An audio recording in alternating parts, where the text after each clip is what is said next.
तो hepatic evolution of body function के अंदर इसमें हम लोग स्पेशली लीवर के बारे में कुछ जानेंगे, ठीक है। ऑलरेडी आप लोगों ने यूजी में पढ़ रखा होगा, उससे पहले भी पढ़ रखा होगा कि लीवर क्या है। एक मतलब you can say it is the largest gland of a body, ठीक है। और it is brownish red in colour and it is located in the cranial abdomen and is concave in structure. Basically 6 lobe इसमें पाए जाते हैं, ठीक है। और जो लोब्स होते हैं वो बिल्कुल सेपरेट होते हैं इनटू टाइनी हिपैटिक लोब्यूल्स। मतलब ये जो लोब्स होते हैं ये फर्दर डिस्ट्रीब्यूट होते हैं लोब्यूल्स में। तो जो फिल्ट्रेशन होती है बॉडी में वो इन लोब्यूल्स के थ्रू होती है, ठीक है। Excuse me sir. हाँ हाँ सर ये मतलब 6 लोब्स अकॉर्डिंग टू स्पीसीज।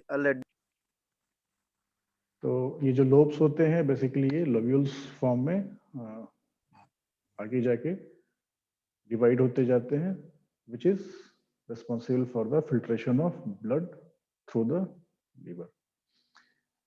जो हिपेटिक सेल्स होते हैं इसमें, ठीक है, वो जो उनकी लाइनिंग होती है वो कंप्लीट लोब्यूल्स में होते हैं और मतलब वो एज ए जो वेन का काम करते हैं, ठीक है। और जो सेंट्रल वेन है उसमें जाके वो कलेक्ट होते हैं, मतलब एडजॉइन होते हैं। तो जिससे क्या होती है, जो फिल्ट्रेशन होती है दैट इज मतलब उसकी जो क्या बोलते हैं वेस्ट मटेरियल्स है, जो वेस्ट प्रोडक्ट्स है, ठीक है, वो कलेक्ट होती है वेन के थ्रू, फिर वहां से अगेन फिल्टर होती है किडनी में और वो शरीर के बाहर आ जाते हैं, ठीक है। तो इसमें जो सबसे इंपॉर्टेंट चीज होती है दैट इज द बाइल, क्योंकि बाइल जो है that plays an important role in digestion and oil production is one of the yes sir. ठीक है। तो बाइल जो है basically this consist of bile salts, water and bile pigments. Bile salts में बहुत सारे तुम्हारे इनऑर्गेनिक मटेरियल्स आते हैं, ठीक है। वाटर है, उसके बाद बाइल पिगमेंट्स हैं, basically that is bilirubin and बिलिवर्डिन। तो जो इसमें सॉल्ट्स होते हैं वो जो फैटी एसिड्स का एब्जॉर्प्शन होता है उसको इन्हांस करता है, प्रमोट करता है, so that filtered and processed fatty acids can be absorbed in the body and that may be create a role for the production of the animal system. तो basically जैसे कुछ फैट सोल्यूबल विटामिन जैसे vitamin A, D, E and के, ठीक है, जो तुम्हारे water soluble vitamin हैं उनका एब्जॉर्प्शन नहीं होता है। एब्जॉर्प्शन नहीं होता है कहने का सेंस क्या, एब्जॉर्प्शन होता है लेकिन उतनी ही होती है जितनी उसकी रिक्वायरमेंट होती है।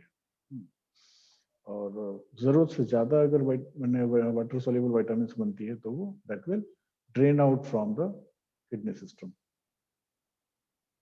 तो बेसिकली जो फैट का इमल्सिफिकेशन होता है, ठीक है, मतलब ब्रेकडाउन होता है by other digestive enzymes that takes place in the gut. So the liver plays an important role in metabolism of carbohydrate, ठीक है। इसमें क्या करता है कि जो excess glucose है that have to be converted into glycogen and being stored in the body for the further whenever there is less percentage of carbohydrate or you can say the glucose in the body, and if the body is required then it will be sequestered from the glycogen, ठीक है। मतलब glycolysis हुआ तो glycogen के form में glucose रह गई जो जरूरत से ज्यादा है।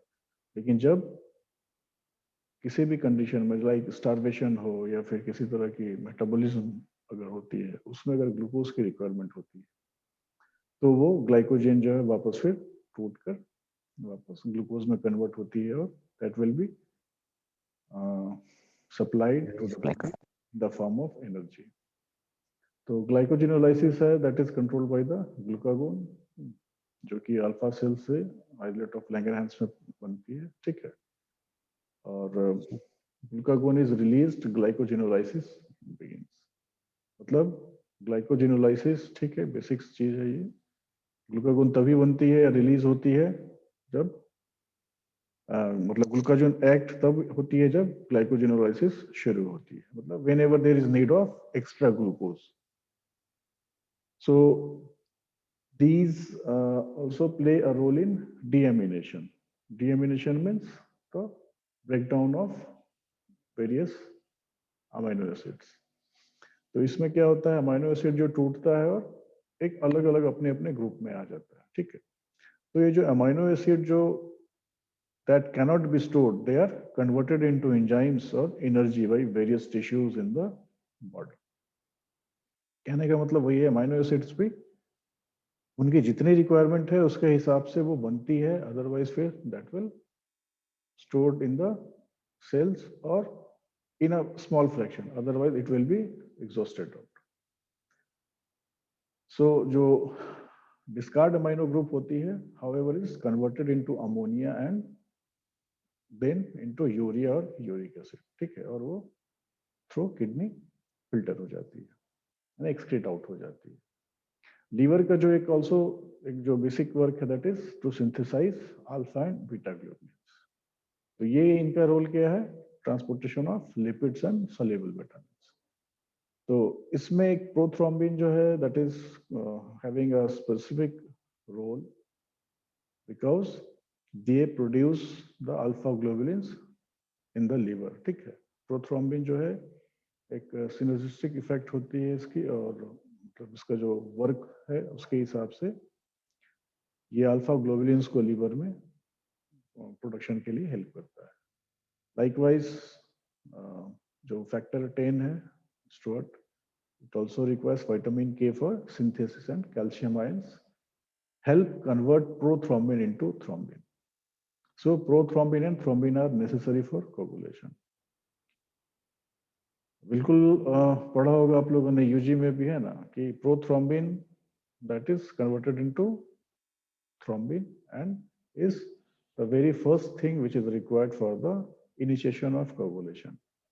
जो क्लॉट बनती है, जो फर्म फिल्म बनती है, उसके लिए ये रिक्वायर्ड है। तो ये क्यों रिक्वायर्ड है, बिकॉज जो फैक्टर 10 है, ठीक है, ये विटामिन के की रिक्वायरमेंट होती है for the synthesis of calcium ions, ठीक है। और अच्छा यूजी में पढ़ा रहा था, कुछ बच्चों को थी उसमें भी, सर ये कैसे हो रहा है, मतलब calcium ions is why it is so much needed for the coagulation factors. तो उसमें ये चीजें थी, तो यही चीज उसको हमने बताया था, अभी सेम चीज वही आ गई है। तो कैल्शियम आयन की requirement is regarding the initiation of coagulation, because it with the presence of calcium ions, the prothrombins are converted into thrombin. So the calcium ions is required and it is being synthesized with the help of vitamin K with factor 10. अब lipoproteins है, phospholipids है और cholesterol, ये synthesise होती है for the metabolism of fat, ठीक है। तो ये कह सकते हो कि कार्बोहाइड्रेट मॉलिक्यूल्स और प्रोटीन मॉलिक्यूल्स और इवन फैट जो है, ये सारे के सारे जब एक बार मतलब डाइजेस्ट होते हैं, ठीक है, मेटाबॉलिज्म होती है इनकी, डाइजेशन होती है और एब्जॉर्प्शन होती है टुवर्ड्स द एडिपोज टिश्यू, जहां ये एनर्जी फॉर्म में रहते हैं, ठीक है। whenever there is need, they will activate and converted into the glucose to give energy to the whole body. अब देख सकते हो लीवर जो है ये स्टोर करता है बहुत सारी चीजें, जैसे आयरन है, विटामिन ए, डी, ई, के, B12, ठीक है। तो ये क्या करता है, it also helps destroy damaged red blood cells. मतलब जो रेड ब्लड सेल्स हैं इनको ये डिस्ट्रॉय करता है, डैमेज करता है, और कुछ फॉरेन सब्सटेंस को। तो उससे क्या होता है, जो भी इन एसेंस है जो डैमेज्ड सेल्स हैं, ब्लड सेल्स और व्हाटएवर इट इज, तो जब ये डिस्ट्रॉय होते हैं तो इनको कहीं ना कहीं फाइगोसाइटिस होना है, ठीक है। तो ये फाइगोसाइटिस के लिए the liver is the best place, क्योंकि ये क्या करता है कि इसको बिल्कुल ही स्क्वीज कर देता है, सिक्वेस्ट्रेट करता है, इसमें से काम की चीजें को रख लेता है, ठीक है, और टुवर्ड्स बॉडी को मतलब वापस भेज देता है। Otherwise it will continue it, the waste material continues for the excretion process, ठीक है। तो बिल्कुल लीवर में क्या होती है, ये सारी चीजें जो है वो मतलब जो भी वेस्ट प्रोडक्ट है उससे जो टॉक्सिन्स निकलते हैं उसको डिटॉक्सिफाई करता है, ठीक है, और मतलब with the help of bile, और उसको विद द टॉक्सिन मेटाबॉलिज्म कह लो, that is a which is required for the breakdown of these unwanted, या कह लो कि जो excess of the things हो गया, ठीक है, तो उससे बॉडी को फिर बचाता है। क्योंकि सुना होगा आप लोगों ने भी कि बॉडी की जो रिक्वायरमेंट होती है वो उसी के हिसाब से इंग्रेडिएंट्स लेती है अपना, ठीक है। मेटाबॉलिज्म होने के बाद बहुत सारी चीजें बनती है, लेकिन बॉडी को जितने रिक्वायर्ड है वो रखता है। उसके अलावा जैसे कुछ चीजें विच कैन बी फर्दर, मतलब ग्लूकोनियोजेनेसिस में जो रिक्वायर्ड है, ठीक है, ग्लाइकोजिनोलाइसिस में जो रिक्वायर्ड है, उन चीजों को वो स्टोर कर लेता है और बाकी चीजों को थ्रू रीनल सिस्टम बाहर कर देता है। तो इसमें जो भी टॉक्सिन जो भी एक्स्ट्रा होगी that is a toxin, because जैसे अगर किसी चीज की मतलब बेस लेवल से कम अगर रिक्वायरमेंट है हो रही है तो भी कहीं ना कहीं माल न्यूट्रिशन है। अगर ज्यादा हो रही है तो that is also affect that specific organ, ठीक है। तो उसको बचाने के लिए ये चीज this things are required. Liver जो है तुम्हारी थर्मो रेगुलेशन में भी बहुत ही इंपॉर्टेंट रोल प्ले करती है, because it produce heat and maintain the body temperature through the cellular metabolism, ठीक है। बिकॉज जो भी एनर्जी प्रोड्यूस होती है इसमें से आफ्टर मेटाबॉलिज्म, तो लीवर क्या है, मतलब अपने लोब्स के थ्रू लोब्यूल्स, और लोब्यूल्स जो है the they will provide the metabolise things to the blood, और ये क्या करते हैं कंप्लीट एनिमल बॉडी में थ्रू सेल्स और टिश्यूज, ये टिश्यूज और सेल्स ये प्रोवाइड करते हैं एनर्जी, ठीक है। तो उस एनर्जी के साथ कुछ, क्योंकि एनर्जी है तो उसमें ऑब्वियस सी बात है जब भी एनिमल उसको यूटिलाइज करेगा तो सम हीट विल डेवलप, तो that will maintain the thermo regulation of the cellular at cellular level, ठीक। जब हम डिजीज प्रोसेस की बात करते हैं तो टू मेंटेन हाई क्वालिटी, ठीक है, अगर किसी भी एनिमल अगर कोई डिजीज कंडीशन में है तो उसके कह लो स्टेटस को, उसके हेल्थ को मेंटेन करने के लिए सबसे इंपॉर्टेंट जो होती है डायग्नोस्टिक टेस्ट जो हम करते हैं that is on the liver. मतलब कि अगर किसी भी टाइप का, जैसे एग्जांपल देख सकते हो एनाफाइलेटिक शॉक है, सिस्टम में अगर कोई इन्फ्लेमेटरी रिस्पांस है, ठीक है, या पैंक्रियाटिस है, बिकॉज होता क्या exactly, liver is responsible for the further metabolism of the मतलब carbohydrates, fat metabolism, nucleic acid, ठीक है, सारी चीजें होती है। उसके बाद तुम्हारी डिटॉक्सिफिकेशन भी वो करता है। तो अगर मेटाबॉलिज्म सही है एनिमल का तो that will give the at par production and reproduction. तो कहीं भी अगर कोई प्रॉब्लम होती है तो सबसे पहले लीवर पे ही या फिर रीनल सिस्टम पे ही हम डाउट करते हैं, इसलिए उसकी एग्जामिनेशन सबसे पहले होती है। अब जैसे एनीमिया की बात करें तो that is also may be due to hypoxia, मतलब कहीं ना कहीं अगर जो एक्सचेंज ऑफ गैसेस हो रही हैं लंग्स में, एल्वेलाई में, ठीक है, अगर उसमें ऑक्सीजन की कमी है तो that will lead to a type of anaemia. क्यों? Because for the formation of haemoglobin the oxygen is required, ठीक है। सो अगर ये ऐसा होता है, मान लो कि अगर ये कंडीशन परसिस्ट करता है तो that will also affect the liver. So when the blood supplied to the liver is not appropriately oxygenated, the liver can be damaged. Because वहाँ ऑक्सीडेशन भी बहुत ज्यादा होता है। लिवर चूंकि डिटॉक्सिफाई करती है चीजों को और मेटाबॉलिज्म में हेल्प करती है, इसलिए वहाँ ऑक्सीडेटिव मटेरियल्स बहुत ज्यादा आते हैं. So the liver is, if the liver is damaged because of injury or disease, it may not be able to store vitamins sufficiently, including vitamin B12, which is needed for hemoglobin production. ठीक है. अब एक condition है shock. तो shock can also lead to liver damage. Especially क्या है इन dogs की बात जब करें तो लीवर और जो GIT की, ठीक है, गैस्ट्रोइंटेस्टाइनल ट्रैक्ट, इसमें जो मेन बॉडी स्ट्रक्चर अफेक्ट होती है that is through the shock.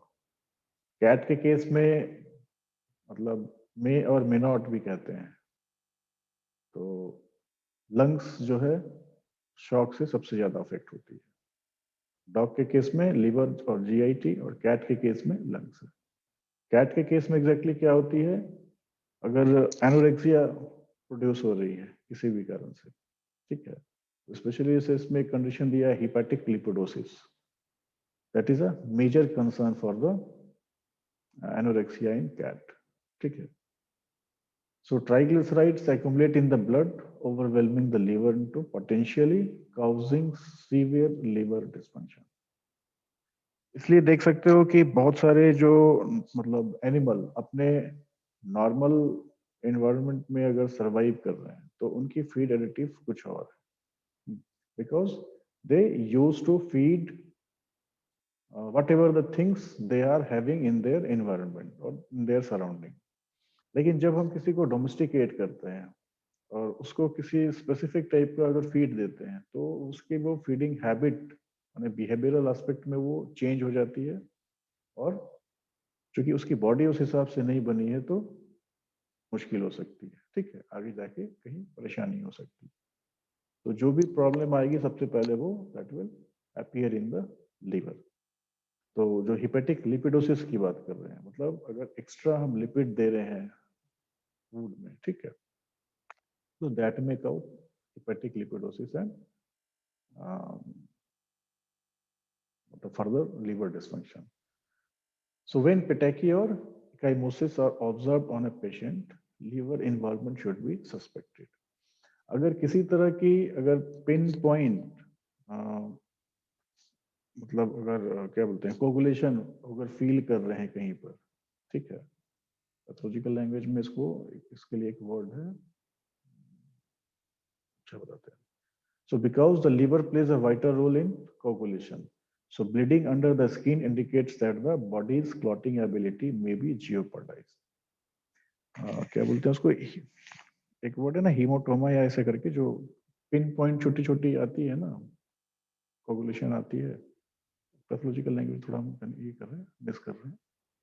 तो that will also known as petechiae और इकाइमोसिस. तो अगर इस टाइप की अगर किसी पेशेंट में अगर सिम्टम दिख रही है उसके म्यूकस पे, तो इसका मतलब है कि लीवर डिसफंक्शन कहीं ना कहीं है. ठीक है, इसका मतलब है कि विटामिन के के साथ वो प्रॉपर वर्क नहीं कर रही है और कैल्शियम आयन को सही से रेगुलेट नहीं कर पा रही है. तो अगर डायग्नोस्टिक टेस्ट के बारे में कहे तो बहुत सारी टेस्ट है लीवर के लिए. ठीक है, तो ठीक है, इसको अभी हम लोग आगे जस्ट पढ़ेंगे नेक्स्ट इसमें स्लाइड में. तो बेसिकली क्या है, increase levels of other blood components जैसे अमोनिया हो गई या बिलीरुबिन हो गई, that is a indicative of liver disease. क्योंकि जो एक्स्ट्रा प्रोटीन या जो भी एक्स्ट्रा मेटाबोलाइट्स जो भी बनते हैं, ठीक है, तो दैट इज कन्वर्टेड, मतलब जो जरूरत से ज्यादा होगा that will convert into the ammonia. ठीक है, तो अगर अमोनिया का लेवल बढ़ रहा है या फिर बिलीरुबिन का लेवल अगर बढ़ रहा है तो it will tends that animal patient Liver disease. और पेशेंट हैविंग लिवर डिजीज. दूसरी है कि यूरिनालिसिस और कोगुलेशन टेस्ट करके भी we can identify that the liver is functioning और नॉट. तो जो वेरियस हम LFT की बात कर रहे थे, that is liver function test. तो उसमें जो बेसिक्स हैं कुछ, that is the alkaline phosphatase. So ALP एक एंजाइम है in the biliary duct cells of liver. ठीक है, और इसकी लेवल प्लाज्मा इंक्रीज में मतलब बढ़ती है. तो उसका सबसे बड़ा रीजन होता है कि कहीं ना कहीं बाइल डक्ट जो है मतलब सिक्रेशन ऑफ पाइल जो है दैट इज ऑब्स्ट्रक्टेड, ठीक है।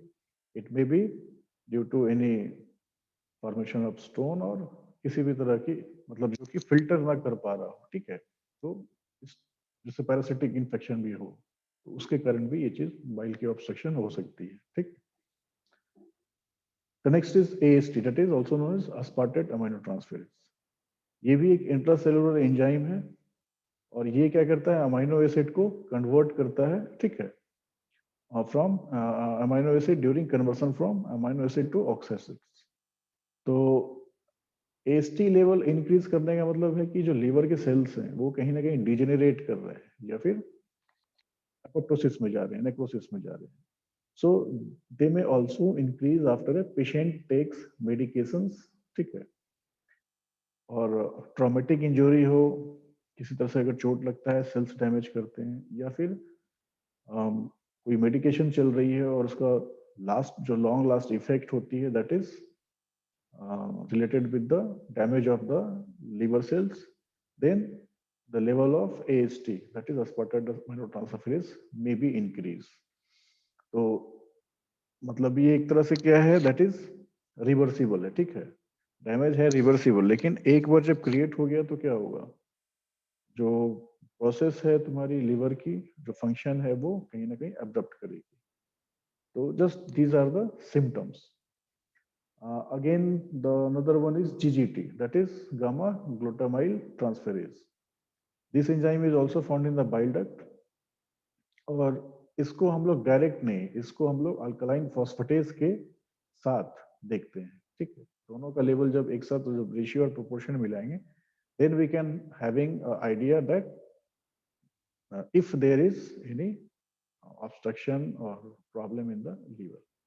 So when GGT testing is conducted in conjunction with alkaline phosphatase testing, it has been shown that the diagnostic value of these tests is improved compared with either test alone.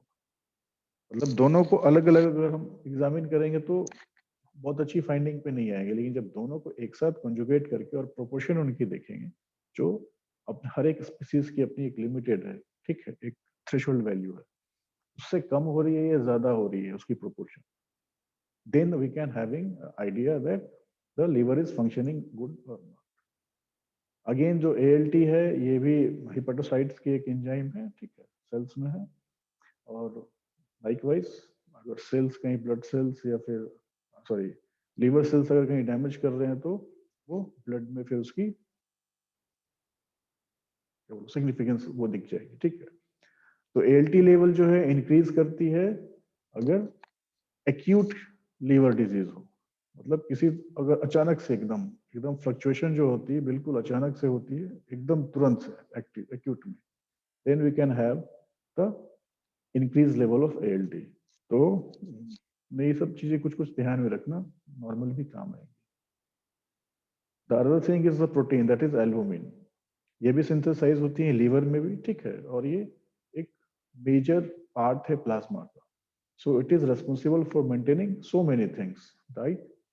Osmotic pressure या फिर plasma loss को होती है capillary से, मतलब hypotonic होने से बचाती है, ठीक है। तो अगर पेशेंट किसी क्रॉनिक लीवर डिजीज से अगर वो पीड़ित है, ठीक है, if an animal having a chronic liver disease, then might be the level of albumin will high, ठीक है। So these are the diagnostic tool by which we can have an idea that whether the animal is having any liver dysfunction or it is working good. The next thing is ammonia, because ammonia को बताया पहले भी कि जो भी मतलब metabolism के बाद एक्स्ट्रा बच जाती है, that is converted into ammonia and will have to exit from the renal system.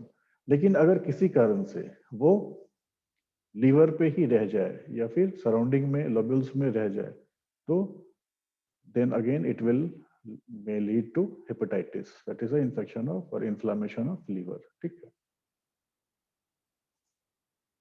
Bilirubin है, that is also a part of hemoglobin, ठीक है।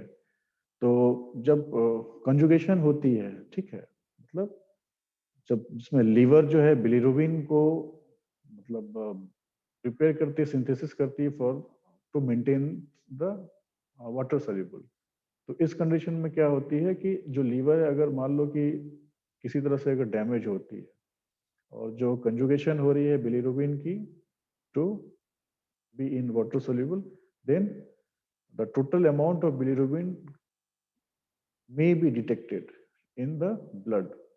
तो इसमें क्या है, कंजुगेटेड फॉर्म में है कि अनकंजुगेटेड बिलिरुबिन फॉर्म में है, that will can be find out. So basically जो हीमोलाइटिक एनीमिया होती है उसमें जो होती है बिलिरुबिन की लेवल बढ़ जाती है, हीमोलाइटिक एनीमिया, ठीक है। और इसमें क्या होती है, हीमोलाइसिस हो जाती है, क्योंकि बिलिरुबिन जो है वाटर सोल्यूबल हो गई, हाइपोटोनिक हो जाती है कंडीशन, और दैट विल जो हीमोग्लोबिन को है उसको वो डायरेक्ट अफेक्ट करती है, और दैट विल रप्चर और lysis of the haemoglobin will occur. So bilirubin के टेस्ट से we can identify this thing. So direct bilirubin includes only the portion of bilirubin that undergone through conjugation. If the direct bilirubin level is normal and total bilirubin level is high, then it is likely that the patient has an excessive unconjugated bilirubin. मतलब अगर ज्यादा हो रही है, ठीक है, water वाली, तो it may be said that the hemolysis is having in the animal condition. So however, if the direct bilirubin level is high, ठीक है, डायरेक्ट अगर बिलिरुबिन का लेवल हाई है तो patient has excessive conjugated bilirubin. तो हमें ज्यादा मतलब है अनकंजुगेटेड बिलिरुबिन से। अगर कंजुगेटेड बिलिरुबिन है तो that potentially signalling the presence of a condition such as neoplasia और गॉलस्टोन्स। बिलिरुबिन अगर कंजुगेटेड फॉर्म में है तो मतलब कि कहीं ना कहीं कोई स्टोन होने की चांसेस है पैंक्रियाज में या फिर गॉल ब्लैडर में या फिर may be in the lobules ऑफ liver.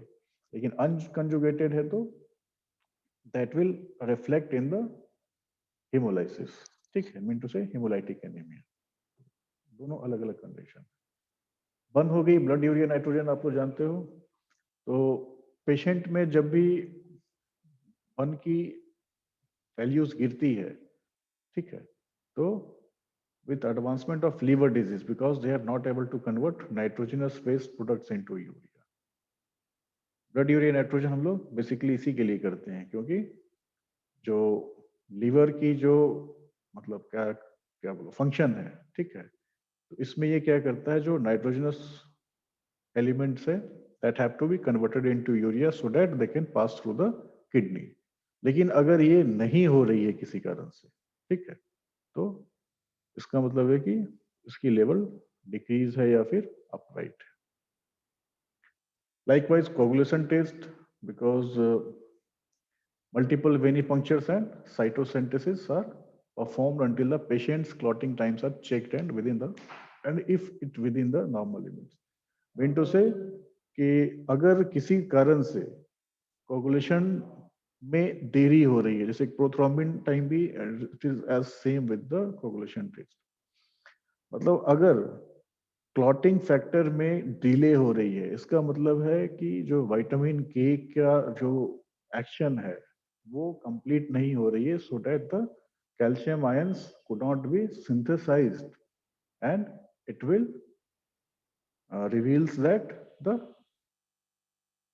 clotting time or the change of prothrombin to thrombin may be affected, ठीक है।